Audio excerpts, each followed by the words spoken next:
Joining me now is Trevor Loudon. I think it was like 2 weeks ago, I said, you know what I think is happening here is as the economy becomes so difficult for young people, particularly young white males, they're going to be attracted to the idea of socialism. If you can't beat them, join them. I made some reference to that, right? If you go to school and you spend 4 years in school and you rack up lots and lots of debt, you get out, now you're in debt, and you go to find a job, but you can't find a job because you're being replaced with AI or you're being replaced by people from Asia. You're being replaced with people that are maybe fitting a quota, affirmative action. And then, of course, we see the price of living. Inflation. Owning a home, which has been classified as one of the ways to achieve the American dream, is, well, out of reach for most young people today. Add all this together, and many young people are starting to sour on the free market system. But we really haven't had the free market system, I think, since 1913 when the Federal Reserve was created. But nonetheless, this is going to be blamed on the failures of capitalism. And I really believe what we're seeing here is going to be used to do a couple things. I think 4 things. One is to create a bitterness towards capitalism, a bitterness towards capitalism. But this is really not capitalism. It's not the free market system. Not when you have big government, big business colluding together, massive debt, printing of money, the Federal Reserve, which is not in the Constitution. Congress is supposed to be minting our money, silver and gold. But you make young people bitter toward capitalism.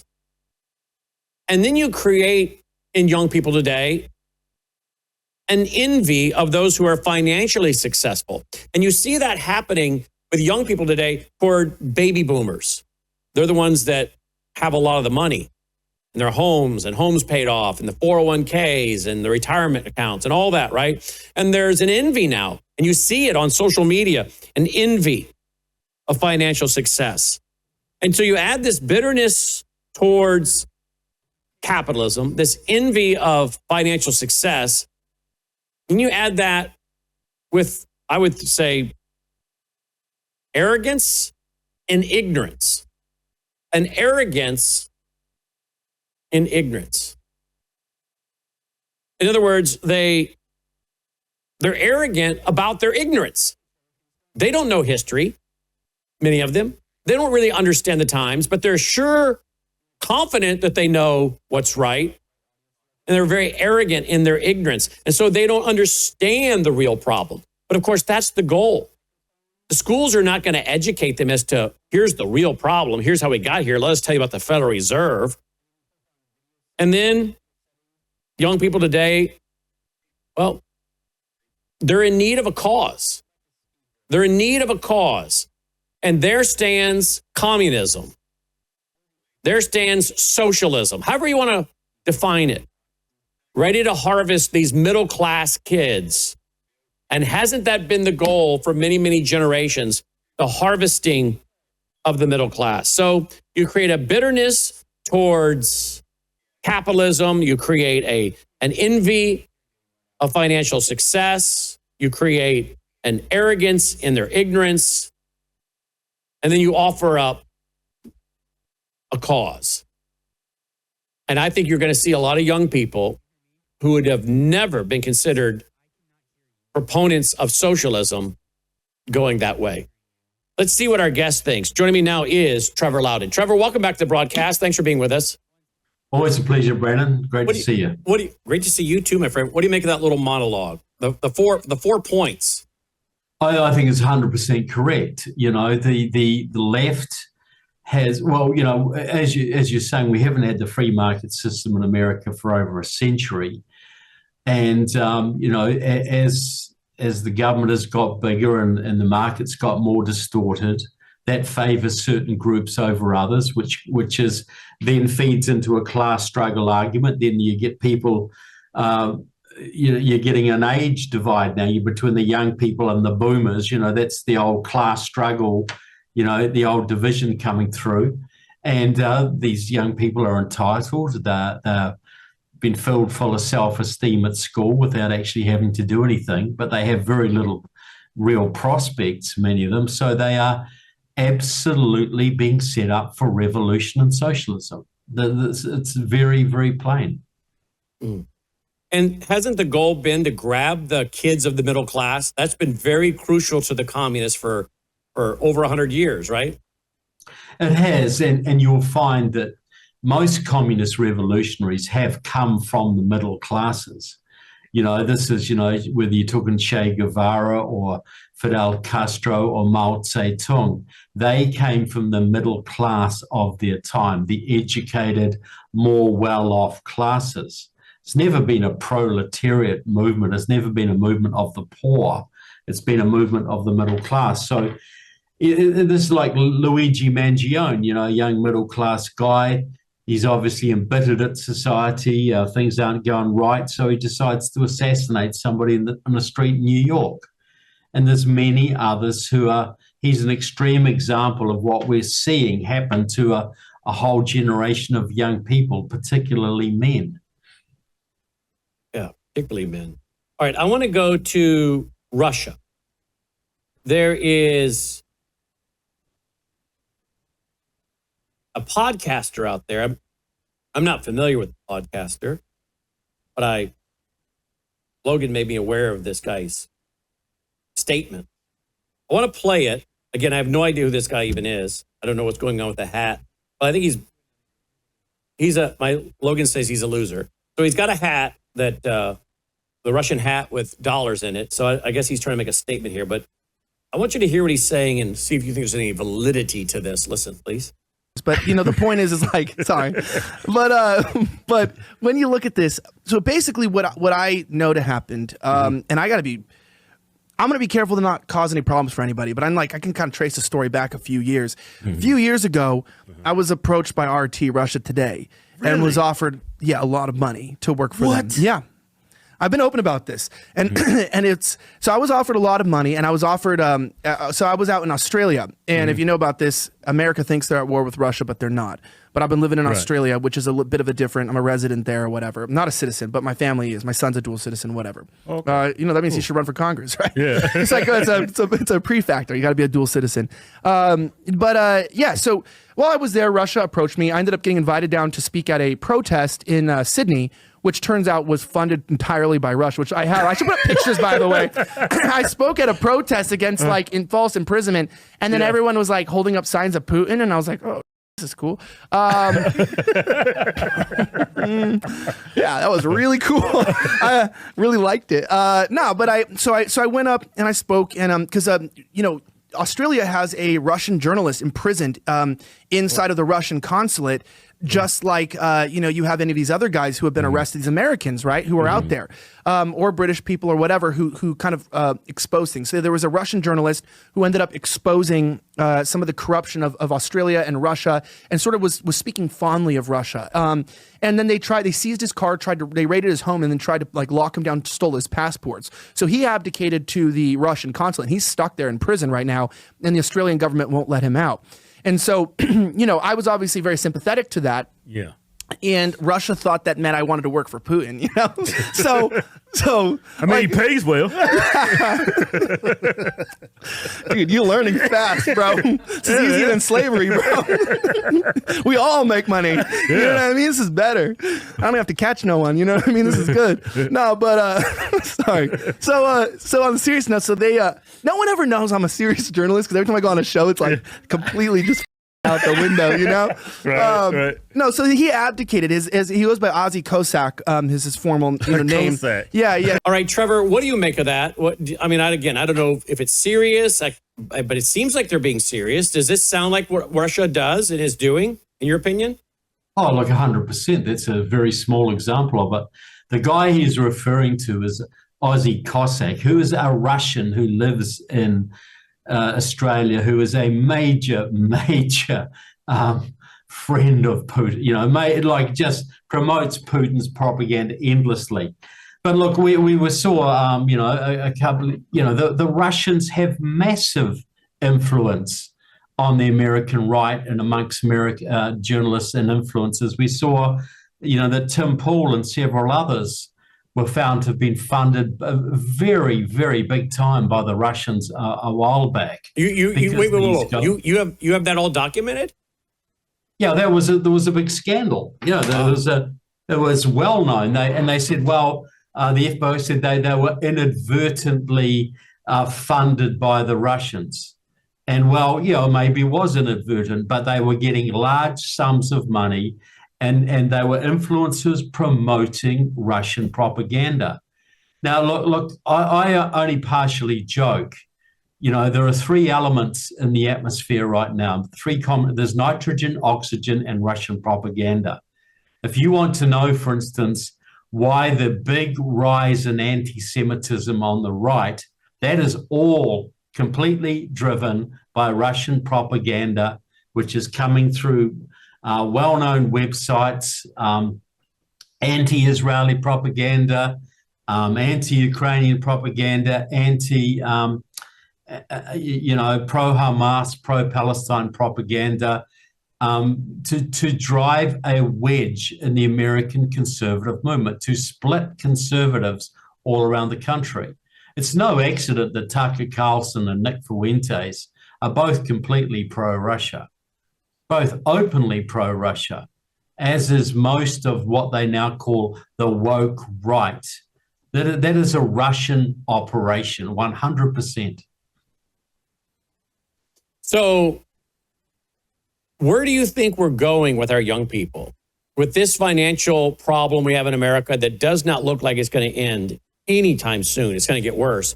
It looks like coming up in December, our government is going to stop any kind of quantitative tightening. And they've really got no choice.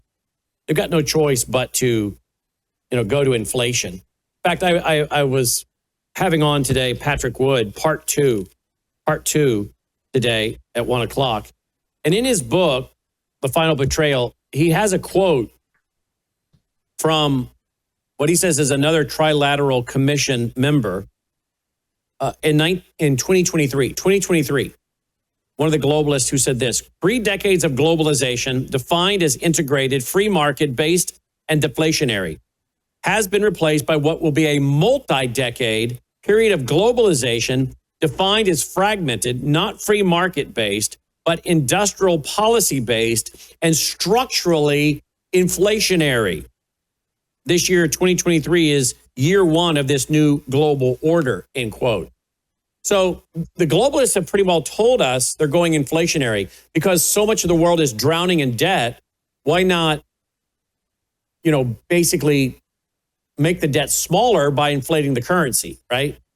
Well, this is exactly what they want to do, which if you look at the middle class, if you're an asset holder, if you're a major asset holder, you can get some benefits from inflation in a way, but if you're not an asset holder, if you're a young guy just starting out in life, any savings you try and get will just be eroded immediately. So, this will create a situation where people can't buy houses, people can't be part of the American dream, people get embittered, and people become revolutionaries. So this will lead to a period of massive instability, and inflation in the past has normally actually ended up in major wars. So yeah, it's not a good thing, but we are going to be paying the price of the massive profligacy that's gone on by the federal government and other governments for many years now. And so, yeah, this is I'm not so scared of the inflation, though that's going to be bad enough. I'm scared of the social instability and the war that will come with it. Mm-hmm. So you're going to get a lot of young people who are going to turn into community organizers, maybe worse, domestic terrorists, joining the socialist cause. So it's kind of, a lot of them may be turning to Weather Underground. And the fascist cause, and the pro-Russian cause, and the pro-Chinese cause. There'll be a whole gamut of things here. Because the Weather Underground guys, Bill Ayers, those guys, they had advanced degrees, a lot of them, didn't they? Advanced degrees. Yeah, they had advanced degrees. They were the children of upper middle class people. They were not short of $1 growing up. So what appeals to them? Why is socialism attractive to the Bill heirs as young people that come from middle to upper class families? What's the attraction? Well, part of it is power and the ego that goes with social change. Part of it is guilt. You see this with a lot of trust fund babies. They never earned $1 in their life, and they feel guilty about the wealth that they have. So they spend a whole bunch of it on promoting left-wing causes, which makes them feel a little bit better about themselves. Hardworking people who leave school and get a job, they don't really and make their way in life. Socialism doesn't appeal to them. It appeals to the poor who just want more, and it appeals to the idle rich, the trust fund babies, the upper middle class who have guilt trips going on. They believe the Marxism. But this time it could appeal to middle class kids that feel like they've been cheated because they played by the rules. They went to school, they worked hard, they got a degree, and now they're being cheated by this, quote, system. So when you have people talking about burning down the system, the Weather Underground, Prairie Fire, the other terminology, burn down the American plantation, all these different books and phrases and papers written with those, words, the system has really mistreated the young people of the middle class today. So a lot of them are not coming now because, hey, I'm poor or I'm a trust fund baby. Now you're going to end up with potentially millions of young people who are just ticked. And they're like, well, if I can't overcome this system, why not join it? And that's exactly what we're seeing. I don't know if you can find that, Logan, on social media, but Logan's finding some young people that are saying, okay, fine, I'm ready for universal basic income because I'm tired of it. I tried. I played by the rules. I went to school, got a degree, can't get a job. I'm being passed over. I'm a white guy, and I'm done. I'm sick of it. I'm all for universal basic income. We've never seen this in America before. No, but we saw it with Bernie Sanders. Bernie Sanders actually had some truthful analyses of the system. He looked at the corporate welfare. He looked at the distortions of the market. He looked at the corporate state, and he could see how that was screwing the middle class over. He could see that. His analysis was more of the same, make it even worse. But it attracted a lot of people because what he was saying was true. That the playing field is weighted, that the corporations are too powerful, that the old American free enterprise system is not there like it used to be. The mom and pop business, the family farm, all of that's being squeezed. So, because too much government control. So Bernie, posits even more government control. So yes, you are. We're seeing the birth of great bitterness that could come to this country if Trump cannot get on top of things. Well, how can he get on top of things when he's spending his time so much on international issues versus making America great? I mean, having the Crown Prince at the White House last night, a guy that I think the CIA says was involved in the taking out of that journalist, Muslim Brotherhood dude in Turkey. I mean, we're working with these kind of people, helping Qatar get a military base in Idaho. I could go down, 600,000 Chi-Com students coming into the country because we can't let the liberal, woke, cultural Marxist institutions collapse. Being for H-1B1 visas, although it's really kind of contradictory because I also read articles where the State Department is cracking down on some of these H-1B1 visas. So it's like, why is President Trump not talking about that, which would, of course, encourage his base versus what he said to Laura Ingraham a week ago?